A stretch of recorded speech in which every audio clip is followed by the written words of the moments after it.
Get ready for a massive day of sports as the NHL Stanley Cup Playoffs heat up with high-stakes Game 2 action.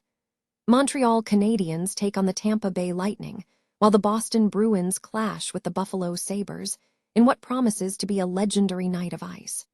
You also have the Utah Mammoth facing the Vegas Golden Knights and the Los Angeles Kings battling the Colorado Avalanche as the race for the cup intensifies.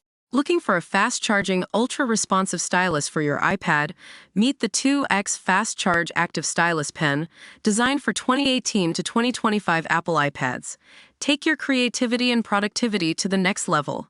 Click the link in the video description to shop now on Amazon. Shift your focus to the drama unfolding in Salem, because the cast of Days of Our Lives is getting a major shake-up. Thomas DiMera is back in town with his father Chad DiMera and sister Charlotte DiMera as new actors step into these iconic roles. You will not want to miss the fallout as the DiMera family dynamics change forever this week on Peacock. The return of familiar faces continues to stir the pot on Days of Our Lives as Lani Price makes her surprise comeback to the show. We are also tracking the dramatic return of Joy Wesley, whose arrival threatens to expose long-hidden secrets that could shatter the marriage of Alex and Stephanie. Tune in to see how these explosive reunions change the lives of everyone in Salem. Finally, a New York judge has officially dismissed the massive $100 million defamation lawsuit filed by Sean Diddy Combs against NBC over the documentary The Making of a Bad Boy.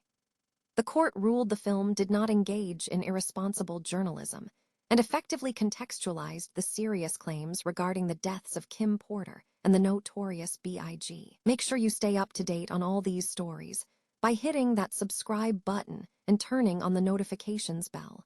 If your remote control isn't already burning a hole in your pocket, prepare yourself because April 21st, 2026 is an absolute masterclass in scheduling overload. We are staring down a wall-to-wall gauntlet of intensity that makes your typical game night look like a quiet afternoon at the park.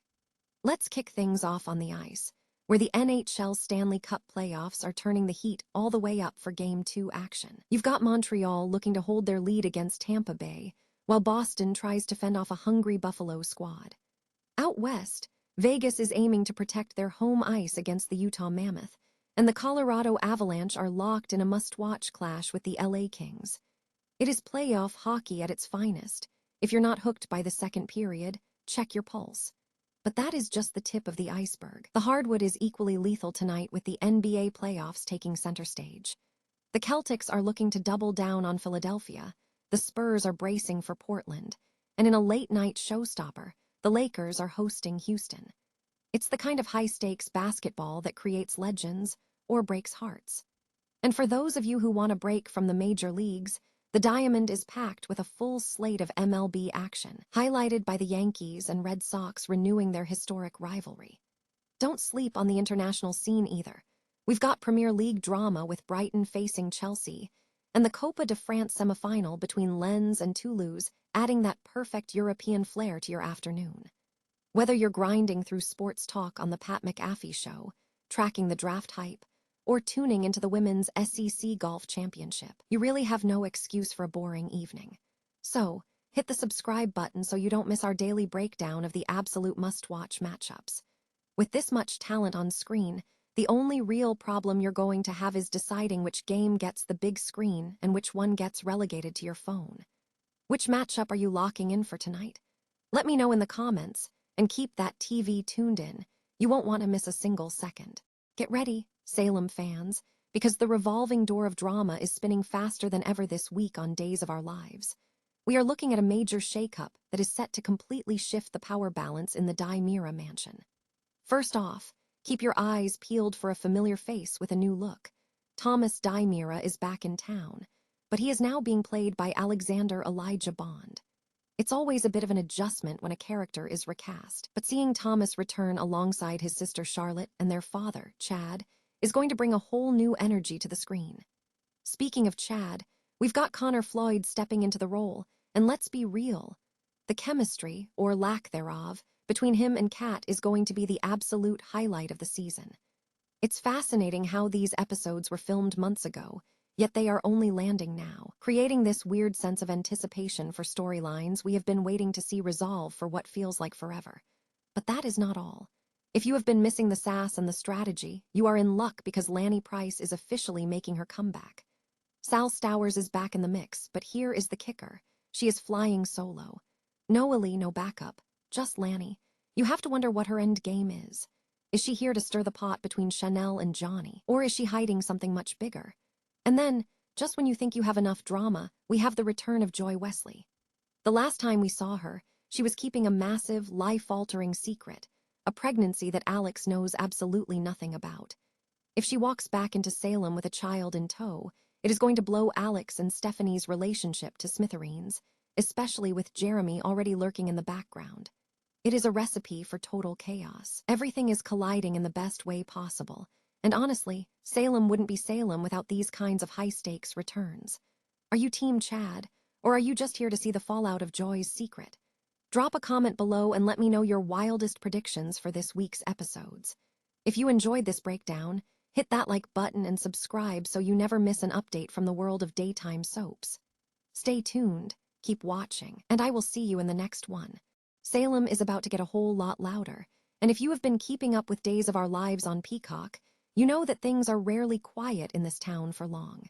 This week is absolutely packed with massive returns, fresh faces, and enough drama to keep us glued to our screens. First off, get ready for a significant shift in the DiMera household. Thomas DiMera is officially back, but you might notice a new face in the role. Alexander Elijah Bond is taking the reins from Carrie Christopher. He is joined by his sister Charlotte, played by the returning Autumn Grendon, and their father, Chad DiMera, who now features Connor Floyd in the role. It is a major cast shakeup, and watching how this new dynamic plays out within the volatile DiMera family, not to mention Chad's tangled romance with Kat, is going to be a total roller coaster. But the surprises do not stop there. We have been waiting for this one. Lani Price is back. Sal Stowers is stepping back into the role, but she is rolling into Salem solo this time, Sanzily. That has to make you wonder, what is the real reason for her visit? Is she here to stir the pot in the Chanel and Johnny storyline, or is there a much bigger secret hidden up her sleeve? Finally, we have to talk about the absolute wild card, Joy Wesley. Alex Ann Hopkins is returning, and let's be real, this is going to be explosive. Last time she left, she was pregnant with Alex's child, and she didn't exactly share that little detail with him. Now that she is back, is she bringing a surprise addition to the family? And how is this going to destroy the already fragile peace between Alex and Stephanie? Between kidnapping sagas and hidden kids, Joy's arrival could be the final nail in the coffin for that relationship. There is so much unfolding this week, so make sure you are tuned in to see how these stories collide. If you enjoyed this breakdown, hit that like button, subscribe to the channel, and let me know in the comments. Which return are you most excited or nervous about? Stay tuned for more, because in Salem, the drama never takes a day off. What happens when a man whose reputation is already in tatters tries to sue for defamation? We're about to find out, because a New York judge just shut down Sean Diddy Combs' massive $100 million lawsuit against NBC Universal. If you've been following the saga of the Peacock documentary, *The Making of a Bad Boy*, you know it didn't hold back. The film featured some explosive, darker-than-dark theories from people like Al B. Sure and former bodyguard Gene Deal, essentially pointing fingers at Diddy regarding the deaths of Kim Porter, Notorious B.I.G., and others. Now, Diddy's team argued that this was reckless journalism, a hit job that traded facts for sensationalism. But Judge Phaedra F. Perry Bond clearly disagreed. In a blistering ruling, she pointed out that the documentary actually did its homework. Instead of just letting the rumors fly, the filmmakers balanced those wild claims with cold, hard facts, like autopsy reports, police findings, and statements from Kim Porter's own children clearing Diddy's name.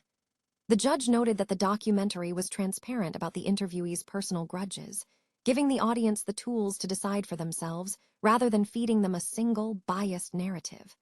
But here is the real kicker. The judge basically declared Diddy libel-proof. She essentially asked how this documentary could possibly damage a reputation that's already been leveled by federal convictions and a mountain of civil misconduct lawsuits. It's a harsh reality check, but one that highlights the legal standard for public figures facing media scrutiny. NBC is calling this a massive win for the First Amendment, while Diddy's camp is staying silent as he continues his prison sentence for his freak-off offenses. It's a stark reminder that in the court of public opinion, and eventually the court of law, your past has a way of catching up to you. What do you think about the judge's decision to label him libel-proof? Was it a necessary reality check or a dangerous precedent for documentary filmmaking? Smash that like button, subscribe to stay in the loop, and let me know your take in the comments below. After all, the truth is rarely as simple as it seems.